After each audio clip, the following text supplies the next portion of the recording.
Yeah. Sometimes you get pressure. There's a line, you're pressured, and then that doesn't help your listening. And And for some reason, this is something that people seem reluctant to say normally.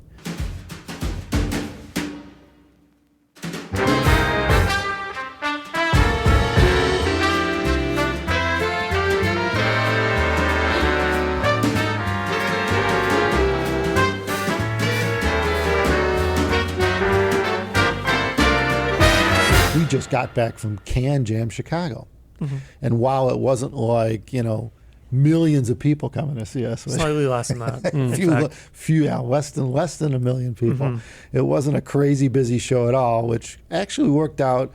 That actually worked out to the people that did come because they were able to really spend some serious head time with the headphones. I mean, there were people in our room for an hour or more, and there was no line really, so they were good. And we were fortunate to have we had 5 systems at the show, so we could do 5 people at a time. Right. So we actually got a lot of seat time with people, which is somewhat unusual. It was mostly diehards that made it out to this one, it seems, and talked with a lot of people, had a lot of good interactions.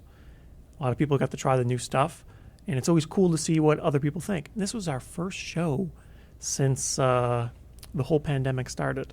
New York City 2020, February CanJam. Sun was right on the edge. Was the last show we did. Yeah. It's been a couple years. Yeah.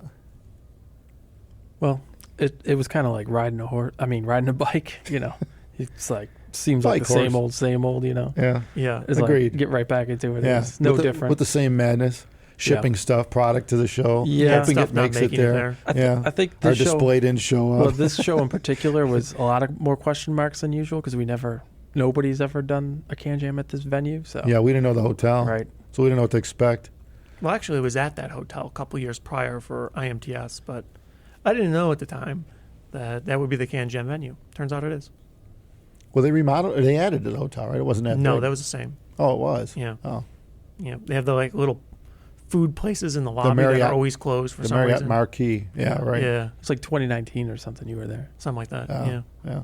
Whatever the last Well, time it's right across the street from McCormick Center. Yeah. So, big convention hall. But we weren't, of course, headphones aren't big enough to be a convention hall. So we were in the Marriott. Especially the biggest it's convention. 5 million square feet or something. We don't need that for headphones. We can't attract that many people. But one thing that was a bit interesting to me was the feedback we got at the show. It was pretty much all diehards, so they had well thought out opinions, and that can be a bit of a scary proposition at times, but everyone was super positive, overwhelmingly positive almost. Yeah. I mean, they were really cool about it too. Like they all knew the friggin' rules. They were all, taking care of the gear. I didn't see one guy trip on a cord. No, not a single. Come to think of it, you almost see that every hour. You almost can see it coming. You're watching a guy at the chair. He's getting up and you're like, oh shit, and you could see him gonna get his leg around the headphone cable or something. Well, we did kind of come prepared and only have 6-foot cables, so they didn't hit the ground or anything. Yeah. Well, we know better. Normally, people are moving headphones or around, their arm cables gets are caught. everywhere. Yeah. So everyone was pretty agile at this show. Maybe because they weren't in much of a hurry. No one was in a hurry at the show. They were all laid sometimes back. you get pressure. There's a line, you're pressured, and then that doesn't help your listening. And Yeah, so it was a pretty cool CanJam. I mean, you think as a vendor we'd want more people, and we do, right? But then again, I think I'd prefer to have all the hardcore guys who just know the routine and stuff. But the problem is we obviously want new people too. So it's really nice to have new people. You need new people. Yeah. But I had some guy come up to me and he says, I'm new. This is my first show. Yeah. And he told us about it. It's like, okay, cool.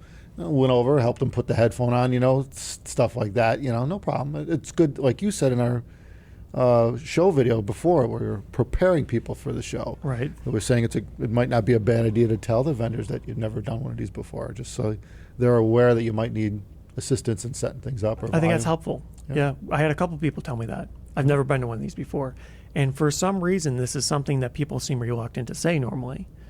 But it is quite helpful when they say, I don't know anything about anything. Yeah. And you can tell them, here's what you need to know. Here's the key bullet points. Right. Help me help you. Yeah, that. Oh. Yeah, all right. Yeah, good movie. Something like Jerry that. Maguire. That's right. Yeah. But overall, it was a pretty decent show considering how light the traffic was. it'd be nice to get a bit more attendance. Pretty much all the stations we had were occupied all the time. That's reasonably good, but there were people that were there a long time. Yeah, I never seen people get a chance to listen that long. And it wasn't bad either because we just were showing, it's the first time in public the Lena line was there. And we had 2 of those setups, as did a few other vendors had the Lena setup. So it was nice for people to be able to try to get a bearing on, what that system sounded like. Since it is like one of the top shelf systems in the industry, it's it's kind of cool, right? For people to actually spend more than 2 minutes with it and just go, the volume control this or something like that. They actually were able to play and try all different tracks and really get a bearing. And same with the 11 audio. There's a lot of people that haven't heard the 11 audio stuff that we had. And we had the new DAC. So yeah, the new K DAC. Yeah, right. So people were enjoying that with the Broadway, right? It was tight. We had the Broadway balanced amp with the K DAC. Anyway, not to get in nitty gritty and specifics, but it was the same with every vendor. Like Zach with ZMF, he was a room around the corner from us, and he had a whole bunch of setups. He probably had 8 or 10 systems running. Yes, and yeah, he almost always he had all bases loaded, and people were sitting there enjoying. And he's crazy. He's got like 50 different headphones, and they're all made of wood. Tower over there. Yeah, I don't know what the difference is, but wow, they got a lot of different headphones in the room. Yes. But it's interesting because this was our first show since we started doing the YouTubes pretty seriously. And pretty much everyone there saw our videos. Yeah, right. Yeah. They knew who we were. Yeah, I'd say like 85%. Yeah. It was pretty It was high. very high. Yeah. And it was fairly obvious for most people. There were a few people that gave you like a little shy smirk or whatever because obviously they recognized you when you're walking past them in the hallway or whatever. But most people said, oh, hey, I watch your videos. Early in the first day of the show, at least 3 or 4 people came to me and said, "Man, just keep doing what you guys are doing. I love your videos. They're educational for me. There's no way to learn this any other way," type thing. And it was pretty cool. It was really cool. And I mean, we're gonna do it as long as we can, So Yeah, I had someone tell me the same thing. Just keep making videos. I'm like, well, we just made some 2 days ago, so we're trying. Fresh out the oven. Yeah. So yeah, I'm glad that people, are motivating us and are appreciative of what we're doing, which is great. And it's not just the consumers; it's the vendors and the other manufacturers. Obviously, they seem like they pay attention a little bit too. So probably not to every video, but yeah, I guess that is a funny thing because there definitely were other vendors there that never really noticed us before, right? Because most of the time there's people to show that you don't really know anything about their product because they're kind of sort of in a segment you're not in, right? And you saw a few of those people kind of sort of seemingly recognizing you. Yeah. So maybe they're watching. Yeah, maybe. Yeah, and one guy commented, he's like, "Oh, you guys are taller in person." Yeah, right. And I told him, I'm like, well, we're sitting down in the video, so I don't know how you could tell. It is hard to evaluate. Yeah, height. there's no reference points. Yeah. Well, you're 6'2", you're 6'4". Yeah, moderate height. I'm a modest 5'11". Uh-huh. but no, it was great to see everyone there, and we just wanted to say we appreciate everybody stopping by and being cool about it, and just there to enjoy the music and what we're showing and the product, and and build up your wish list too, right? Because a lot of people were saying, well, this is something I got to put on the list now. Yeah. It's like, I ain't gonna do it right now, but I'm gonna have to get this thing, So it was pretty cool, and I mean that's what it's all about. What the boys and their toys. What will we buy next? And we even had some couples there that were walking around, and it was beautiful to see them share. His wife would sit there and listen to it, or girlfriend, I don't know who it was, sit there and listen to it for a while, and he would listen to it. It's pretty cool. They're both into it, and that's good to see because it makes it a hell of a lot easier for the guy to buy his toys if the wife likes them too. Mm-hmm. Yeah, well, one guy he brought his brother, who he said isn't into he's never been to a show. He doesn't know anything about headphones. Yeah.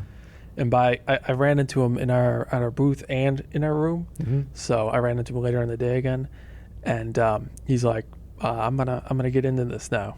Cool. So he's Cool. like, I can't. He's like, he had Beats in-ears. He's like, this is what I listen to now. Now I can't go back to this. That's what he said. Yeah, game over for that. When you hear this, you hear all the available options, and that's what I find with people in general. That people aren't aware that this stuff's available. They just they don't look for it. Right. And it's not exactly slamming them in the head. It's not on a billboard in Times Square, right? You're not going to see it anywhere. So it's you got to seek it out. But once you do, it's pretty much you're there. Now you get it. It's like, oh, this is nice.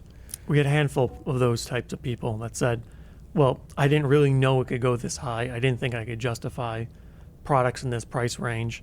But now I heard it, I see it, I get it, I understand. Right. And quite a few people actually said, I just came by just here because I had to. And now I feel like this is something I should actually aspire to. Yeah. Because they go around the show, they hear everything. And sometimes something really stands out and really makes you kind of like want to try to get it at some point. Like try to aspire to this one. You have a focus now. You're like, right. Oh, now I see. And that's a shame. That's one of the things you can't get from like forum conversations and stuff is, an understanding of that. It's hard to get the itch from a forum touchy-feely, yeah. Sure.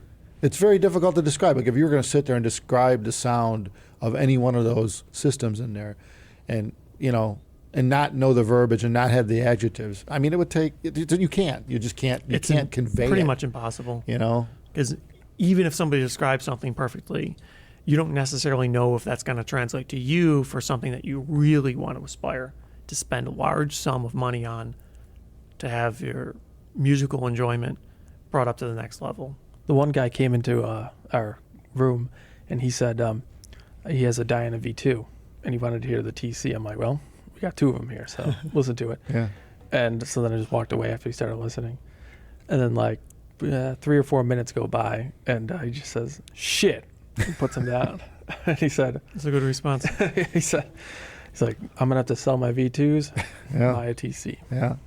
So there you have it in a nutshell. You heard it here first. Yeah. That's what shows are all about. That's why it's nice to go to these smaller events and have a personal understanding of all the goodies that we spend so much time and effort to put out there. So thank you, everybody, for coming to the show and seeing us. It was great to see everybody again. We'll catch you at the next show. Take care of yourselves. Thanks.